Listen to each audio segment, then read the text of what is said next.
जय माता दी। आइए सुनते हैं दुर्गा सप्तशती का 10वां एवं 11वां अध्याय। महर्षि मेधा ने कहा, हे राजन, अपने प्यारे भाई को मरा हुआ तथा सेना को नष्ट हुआ देखकर क्रोध में भरकर दैत्यराज शुंभ कहने लगा, दुष्ट दुर्गे, तू अहंकार से गर्व मत कर, क्योंकि तू दूसरों के बल पर लड़ रही है। देवी ने कहा, हे दुष्ट, देख, मैं तो अकेली ही हूँ। इस संसार में मेरे सिवा दूसरा कौन है? यह सब मेरी शक्तियाँ हैं। देख, यह सब की सब मुझ में प्रविष्ट हो रही हैं। इसके पश्चात ब्रह्माणी आदि सब देवियां उस देवी के शरीर में लीन हो गईं और देवी अकेली रह गई। तब देवी ने कहा, मैं अपनी ऐश्वर्य शक्ति से अनेक रूपों में यहाँ उपस्थित हुई थी। उन सब रूपों को मैंने समेट लिया है। अब अकेली ही यहाँ खड़ी हूँ, तुम भी यहीं ठहरो। महर्षि मेधा ने कहा। तब देवताओं तथा राक्षसों के देखते देखते देवी तथा शुंभ में भयंकर युद्ध होने लगा। अंबिका देवी ने सैकड़ों अस्त्र शस्त्र छोड़े। उधर दैत्यराज ने भी भयंकर अस्त्रों का प्रहार आरंभ कर दिया। देवी के छोड़े हुए सैकड़ों अस्त्रों को दैत्य ने अपने अस्त्रों द्वारा काट डाला। इसी प्रकार शुंभ ने जो अस्त्र छोड़े, उनको देवी ने अपने भयंकर हुंकार के द्वारा ही काट डाला। दैत्य ने जब सैकड़ों बाण छोड़कर देवी को ढक दिया तो क्रोध में भरकर देवी ने अपने बाणों से उसका धनुष नष्ट कर डाला। धनुष कट जाने पर दैत्येंद्र ने शक्ति चलाई, लेकिन देवी ने उसे भी काटकर फेंक दिया। फिर दैत्येंद्र चमकती हुई ढाल लेकर देवी की ओर दौड़ा, किंतु जब वह देवी के समीप पहुंचा तो देवी ने अपने तीक्ष्ण बाणों से उसकी चमकने वाली ढाल को भी काट डाला। फिर दैत्येंद्र का घोड़ा मर गया, रथ टूट गया, सारथी मारा गया। तब वह भयंकर मुद्दर लेकर देवी पर आक्रमण करने के लिए चला, किंतु देवी ने अपने तीक्ष्ण बाणों से उसके मुद्दर को भी काट दिया। इस पर दैत्य ने क्रोध में भरकर देवी की छाती में बड़ी जोर से एक मुक्का मारा। दैत्य ने जब देवी को मुक्का मारा तो देवी ने भी उसकी छाती में जोर से एक थप्पड़ मारा। थप्पड़ खाकर पहले तो दैत्य पृथ्वी पर गिर पड़ा, किंतु तुरंत ही वह उठ खड़ा हुआ। फिर वह देवी को पकड़कर आकाश की ओर उछला और वहां जाकर दोनों में युद्ध होने लगा। वह युद्ध ऋषियों और देवताओं को आश्चर्य में डालने वाला था। देवी आकाश में दैत्य के साथ बहुत देर तक युद्ध करती रही। फिर देवी ने उसे आकाश में घुमाकर पृथ्वी पर गिरा दिया। दुष्टात्मा दैत्य पुनः उठकर देवी को मारने के लिए दौड़ा। तब उसको अपनी ओर आता हुआ देखकर देवी ने उसकी छाती विदीर्ण करके उसको पृथ्वी पर पटक दिया। देवी के त्रिशूल से घायल होने पर उस दैत्य के प्राण पखेरु उड़ गए और उसके मरने पर समुद्र, द्वीप, पर्वत और पृथ्वी सब कांपने लग गए। तदंतर उस दुष्टात्मा के मरने से संपूर्ण जगत प्रसन्न व स्वस्थ हो गया तथा आकाश निर्मल हो गया। पहले जो उत्पात सूचक मेघ और उल्कापात होते थे वह सब शांत हो गए। उसके मारे जाने पर नदियां अपने ठीक मार्ग से बहने लगी। संपूर्ण देवताओं का हृदय हर्ष से भर गया और गंधर्वियां सुंदर गान गाने लगी। गंधर्व बाजी बजाने लगे और अप्सराएं नाचने लगी। पवित्र वायु बहने लगी। सूर्य की कांति स्वच्छ हो गई। यज्ञशालाओं की बुझी हुई अग्नि अपने आप प्रज्वलित हो उठी तथा चारों दिशाओं में शांति फैल गई। 11वां अध्याय प्रारंभ। महर्षि मेधा कहते हैं, दैत्य के मारे जाने पर इंद्रादि देवता अग्नि को आगे करके कात्यायनी देवी की स्तुति करने लगे। उस समय अभीष्ट की प्राप्ति के कारण उनके मुख खिले हुए थे। देवताओं ने कहा, हे शरणागतों के दुख दूर करने वाली देवी, तुम प्रसन्न हो। हे संपूर्ण जगत की माता, तुम प्रसन्न हो। विंध्येश्वरी, तुम विश्व की रक्षा करो, क्योंकि तुम इस चर और अचर की ईश्वरी हो। हे देवी, संपूर्ण जगत की आधार रूप हो, क्योंकि तुम पृथ्वी रूप में भी स्थित हो और अत्यंत पराक्रम वाली देवी हो। तुम विष्णु की शक्ति हो और विश्व की बीज परम माया हो और तुमने ही इस संपूर्ण जगत को मोहित कर रखा है। तुम्हारे प्रसन्न होने पर ही यह पृथ्वी मोक्ष को प्राप्त होती है। हे देवी, संपूर्ण विद्याएं तुम्हारे ही भिन्न भिन्न स्वरूप हैं। इस जगत में जितनी स्त्रियां हैं वह सब तुम्हारी ही मूर्तियां हैं। एकमात्र तुमने ही इस जगत को व्याप्त कर रखा है। तुम्हारी स्तुति किस प्रकार हो सकती है, क्योंकि तुम परम बुद्धि रूप हो और संपूर्ण प्राणी रूप स्वर्ग और मुक्ति देने वाली हो। अतः इसी रूप में तुम्हारी स्तुति की गई है। तुम्हारी स्तुति के लिए इससे बढ़कर और क्या युक्तियां हो सकती हैं। संपूर्ण जनों के हृदय में बुद्धि रूप होकर निवास करने वाली, स्वर्ग तथा मोक्ष प्रदान करने वाली हे नारायणी देवी, तुमको नमस्कार है। कला काष्ठा आदि रूपों से अवस्थाओं को परिवर्तन की ओर ले जाने वाली तथा प्राणियों का अंत करने वाली नारायणी, तुमको नमस्कार है।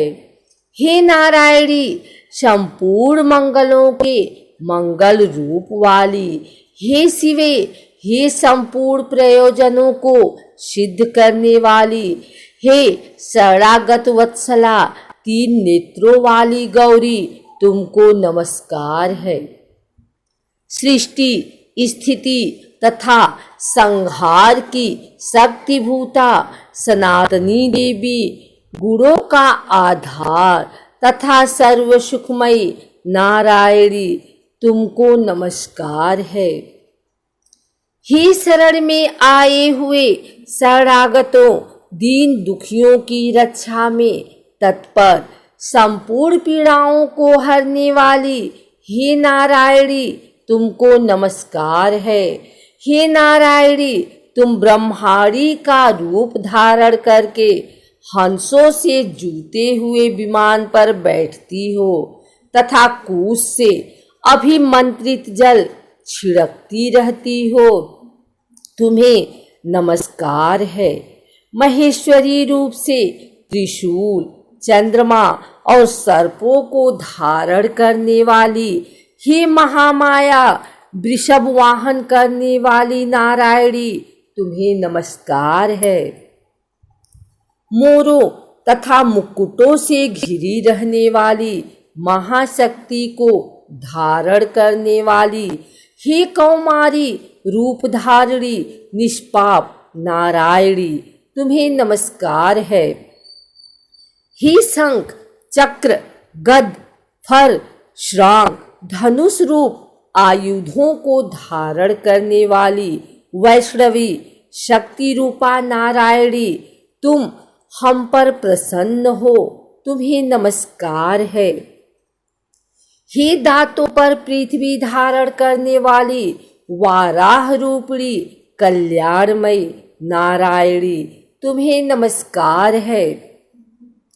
हे उग्र नरसिंह रूप से दैत्यों को मारने वाली, त्रिभुवन की रक्षा में संलग्न रहने वाली नारायणी, तुम्हें नमस्कार है। हे मस्तक पर किरीट और हाथ में महावज्र धारण करने वाली, सहस्त्र नेत्रों के कारण उज्ज्वल वृत्तासुर के प्राण हरने वाली इंद्री शक्ति, हे नारायणी, तुम्हें नमस्कार है। हे शिवदूती स्वरूप से दैत्यों के महामद को नष्ट करने वाली, हे घोर रूप वाली, हे महाशब्द वाली, हे नारायणी, तुम्हें नमस्कार है। दाढ़ों के कारण विकराल मुख वाली, मुंडमाला से विभूषित मुंडमर्दिनी चामुंडा रूपा नारायणी, तुम्हें नमस्कार है। हे लक्ष्मी, लज्जा, महाविद्या, श्रद्धा, पुष्टि, स्वधा, ध्रुवा, महारात्रि तथा महाविद्या रूपा नारायणी, तुम्हें नमस्कार है। हे मेधा, सरस्वती, सर्वोत्कृष्ट ऐश्वर्य रूपिणी पार्वती, महाकाली, नियंता तथा ईश रूपिणी नारायणी, तुम्हें नमस्कार है। हे सर्वस्वरूप सर्वेश्वरी, सर्वशक्ति युक्त देवी, हमारी भय से रक्षा करो, तुम्हें नमस्कार है। हे कात्यायनी, तीनों नेत्रों से भूषित यह तेरा सौम्य मुख सब तरह के डरों से हमारी रक्षा करे, तुम्हें नमस्कार है। हे भद्रकाली, ज्वालाओं के समान भयंकर, अति उग्र एवं संपूर्ण असुरों को नष्ट करने वाली, तुम्हारा त्रिशूल हमें भयों से बचाए, तुमको नमस्कार है।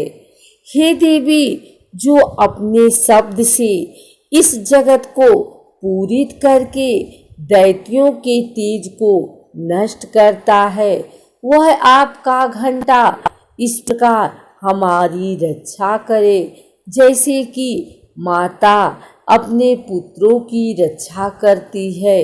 हे चंडिके, असुरों के रक्त और चर्बी से चर्चित जो आपकी तलवार है, वह हमारा मंगल करे, हम तुमको नमस्कार करते हैं। हे देवी, तुम जब प्रसन्न होती हो तो संपूर्ण रोगों को नष्ट कर देती हो, और जब रुष्ट हो जाती हो तो संपूर्ण वांछित कामनाओं को नष्ट कर देती हो।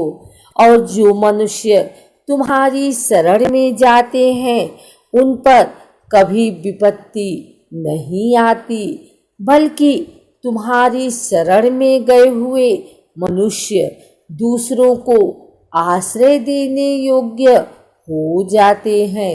अनेक रूपों से बहुत प्रकार की मूर्तियों को धारण करके इन धर्मद्रोही असुरों का तुमने संहार किया है।